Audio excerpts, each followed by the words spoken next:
welcome back. Today we're going to talk about why they hate us. That's the title, why they hate us, or maybe you can put it in a way that pleases you. For example, why they fear us. What brings out the fear? And normally, now we talk about dominance. And in this sector of dominance, we talk about male dominance, female dominance, or any kind of dominance. We talk about black dominance.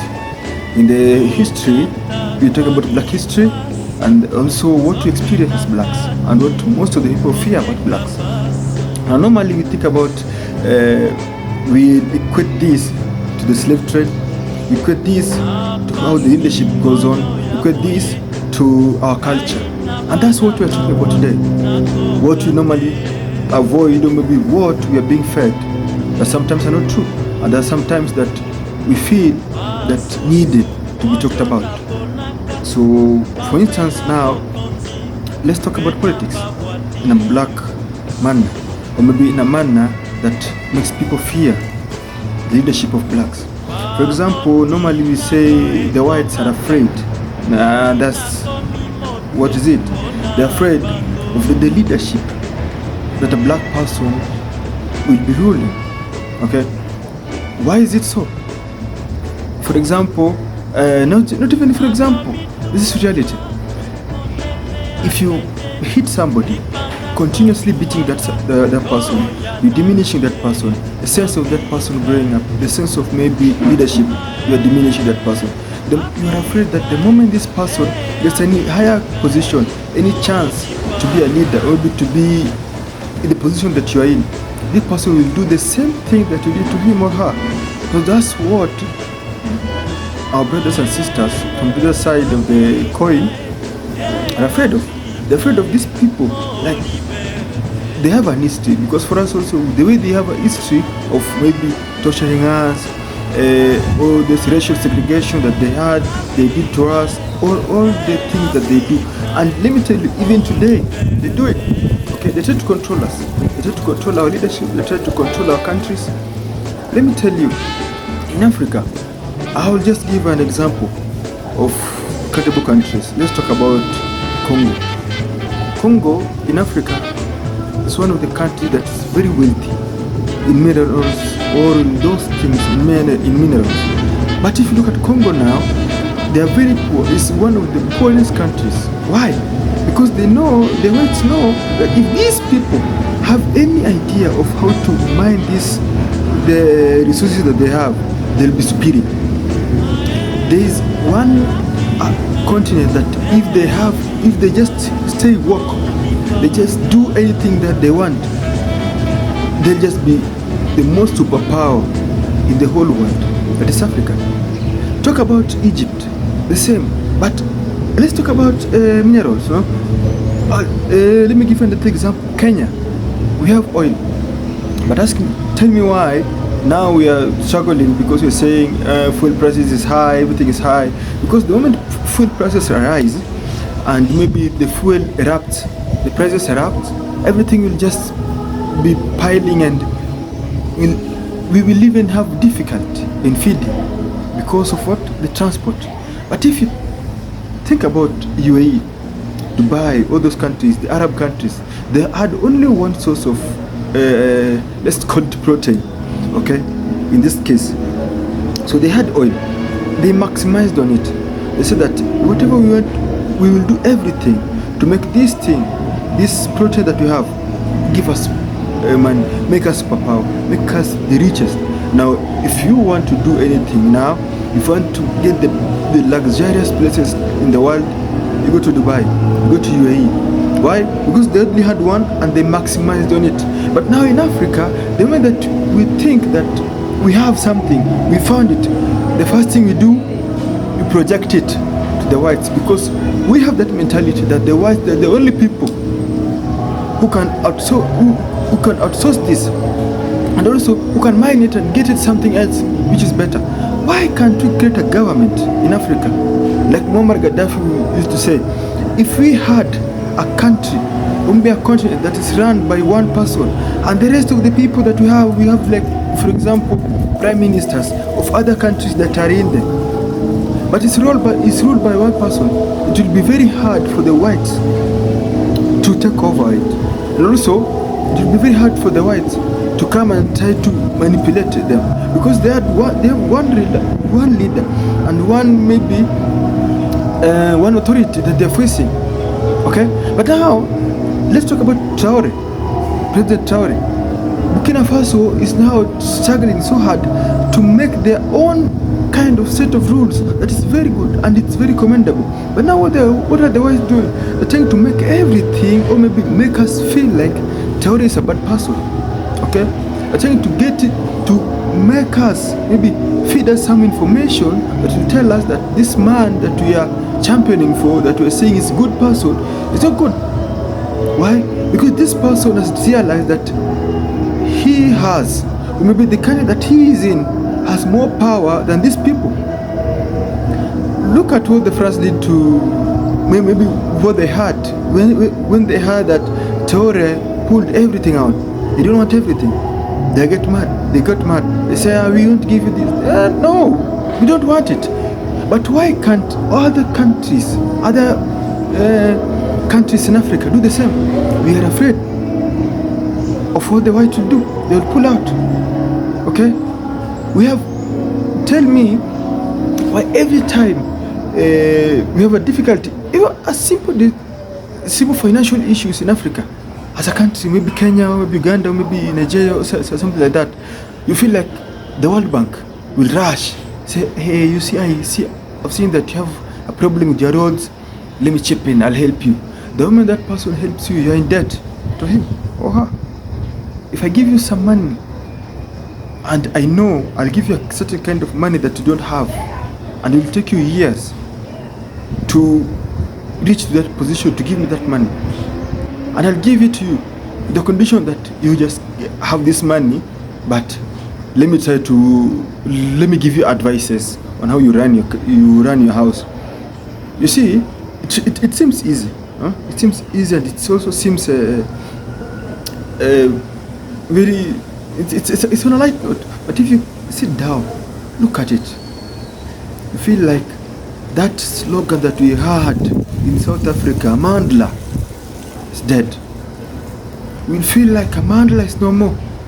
We'll feel like that Ubuntu, Umoja, is not there. But Africa is the time that we should arise. Africa is a time that we should wake up. What the Gen Z of Kenya is doing is what other countries should be doing. Normally we don't say that we are the leaders of tomorrow. We are the leaders of today. We are the leaders now. Everything that is happening, if a leader buys you, tells you that you go to war, the Gen Z of Kenya now, some of them are becoming goons. They're taking bribes, not even bribes. That is not even a bribe. They're being bought. I don't know if I should use bought or what. They're being used as a puppet to these people, and then they say, you see what, we will give you this. Now automatically you are struggling with your finances. This person tells you, let me give you 50,000, let me give you 10,000, because they don't give you a lot of money, because they want to give you money that you will want more. If I give you 50,000, you will not come again, because 50,000 you can go and say, let me start hawking. You will not come again to me, so I'll give you 1,000. You go, even 1 hour will not complete. After 1 hour you will want me again. You'll ask, where's that person? Where's Linus? Where's that politician? Where's that Mheshimiwa, as they call them? But if we sit down, we'll realize that we are the people that these people need. Without us, without the youth, the politicians will not have a say. But that youth, that freedom, that power, that zeal, that hot blood that we have, if you have that hot blood to getting money from these politicians, the same way we can have that hot blood to chase them out of the chair, to put all these people that we know that these people are the same people that we can tell them, Bwana, what you are doing is bad. Okay? But for us as youths also, we have a problem. There's this slogan in Kenya that we have, kutoka kwa block, getting out of your poverty. That is poverty, we call it a block. Okay? So we'll do everything to get out of this poverty, even if it's killing that somebody, provided I get out of it. Let's talk about this person called Kasmuel. Kasmuel had this notion that, you know, some of us, we are saying Kasmuel is bad, but you know, you'll do anything. Let me just say this, everybody has a price. Maybe I have my price, but I don't know. But Kasmuel has his price. He had his own. He said that my dream is to be in ODM, and he did everything to be there. Now the problem with him is the standing against the youth that championed with him, that stood with him, and then going there speaking what is not even mentally, or maybe in a book kind of way, right? It's not religious in a sector of politics. That we, you know, some people, we call them politically unreligious, because politics is a kind of a religion. You groom you, they will mold you in a certain way that they want.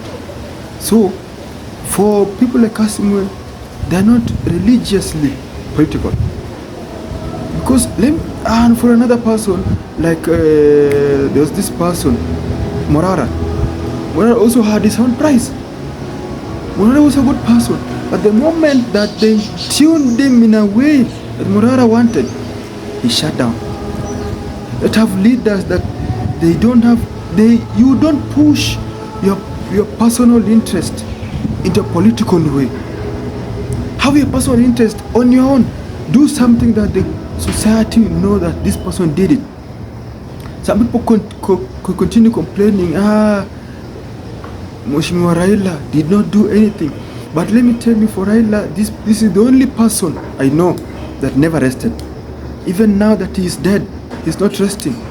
Because every time, even now I've mentioned his name, but you'll realize even in political world, this person has never rested. Even when he is sick, the moment that he tries to recover, Baba, there's something that is happening here. Baba, there's something that happens here. Now that we are complaining about fuel, this is what Raila would say.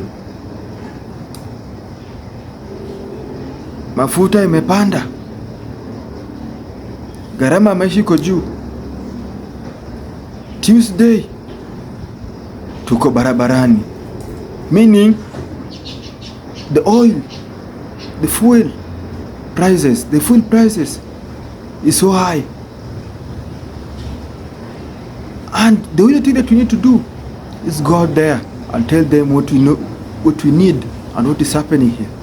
The house is not in order.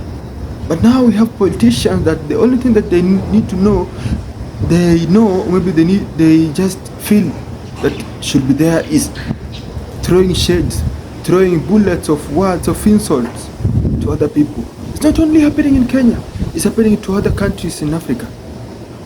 Look at Nigeria, look at Tanzania, look at Uganda, look at Congo there. There are some people that are just, they're throwing shades, throwing words. And there are some people that they want that opportunity to pin you down, to pinch you, to break you. But as Africa, we need to find a way to recollect ourselves, to tune ourselves in a way that all this, we are feeling that we're in a jokal position, jokal kind of way, thwashed in a semi-permeable environment that is conducive for us to live. We are not safe as Africa. We are not. I don't need people like mentality of PLO Lumumba and that person there who is in South Africa. We need those people. We need people like Traore.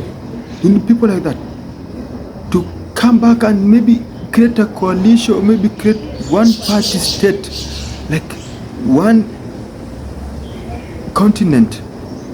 We had a person like Muammar Gaddafi. But the moment these people knew that Muammar Gaddafi had a good idea, had a reformative idea, had a thing for the Africans, he had Africa at heart, what they did was something that is bloody and so bad, killing that person. If Muammar Gaddafi would be alive today, my friends, we could be very far. Africa could have stood, because we have Muammar Gaddafi, had Pierre Lumumba, we had many people there. All these people, those are just a few that I have mentioned. We know them. Many people there in Africa, in our country, in our society, that are able to rise and say, Africa, we can lead ourselves. We don't need machines from USA. We don't need leadership idea from Ukraine. We don't need power, or maybe we don't need that collaboration of UK, of those places. No, we need our own selves. We need each other to come back and sit down in the drawing board, the way they did in all those years, 19 something or 1900 and something, the way they sat down in Berlin partitioning Africa. That's the same way Africa now, we need to sit down in our own Berlin, holding our papers, holding our country, holding our continent. All the leaders of Africa come and sit down in one area, put Africa back together. It is something that is possible. When your cloth is torn, you can sit down because you love that cloth.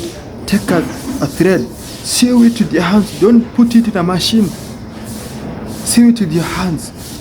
Know how the thread feels like, the texture of it. But if you use a machine, you may do it fast, and you will not know how this thing works. How is this fabric? What is the cotton kind of? What is the linen pattern of it? So, my urge for us as Africans, let us stay woke. And now we know why they are afraid of us. Our forefathers died, but they didn't die for us to also continue dying. Because now we are still in pre-colonial period. We can't say that the colonialism is over. Our own leaders are also colonizing us. Okay? So we need leaders that will sit down with us. We don't need leaders that will sell us to the whites. How can you tell me that you're creating jobs by sending me to work in Saudi Arabia? No. Tell me you create a job by putting me back to my country. If you tell me to go there, I'm creating sources of income to that person, to that area. If maybe I come to your house, work for you, it's your house that is being developed. I'm making you being a first world house, but not my own. If you create a job, you send 500 of us, 5,000 of us, 1 million of us out of Kenya. What are you making here? Spaces. And we go there, we die. Tell those people to come back, create job opportunities here. How many doctors are there? How many theologians? How many surgeons are outside Africa? Outside Kenya, outside Nigeria? In fact, many people in Nigeria now are not there. If you look at Canada now, UK, and find a lot of Nigerians than you find them back at home working. Most of them, they find any chance to go to Congo, to go to Canada, UK, all those countries, not Congo, Canada, UK there, work there. Same way with Kenya. Most of us are where? In USA, Ukraine, Russia. But if you create a job opportunity here in Kenya, you'll be very far. You can't say that there's no opportunity in Kenya. Look at the roads, look at the buildings, look at the infrastructure, look at the hospitals, look at the schools. We need those people who are outside there to come back. So that is why they are afraid of us.